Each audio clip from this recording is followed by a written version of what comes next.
ব্লাউজের টেকিং দেওয়া সঠিক নিয়ম। এখন টেকিংগুলো দিয়ে ফেলবো। আগে এইভাবে সেলাই করে নিব আস্তরওয়ালা ব্লাউজ।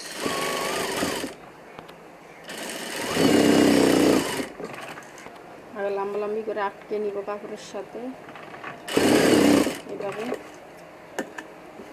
তারপরে একটা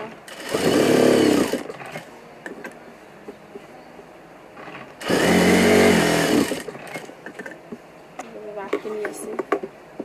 এখন টেকিংটা দিব।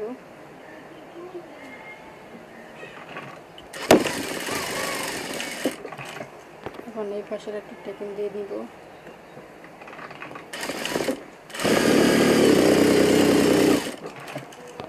তিন নম্বর টেকিং দিয়ে নিব।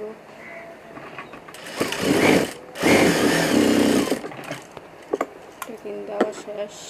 এখন এই যে টেকিংগুলো দিয়েছি, এভাবে দিলে সুন্দর টেকিং হয়, আপনারাও দিতে পারেন।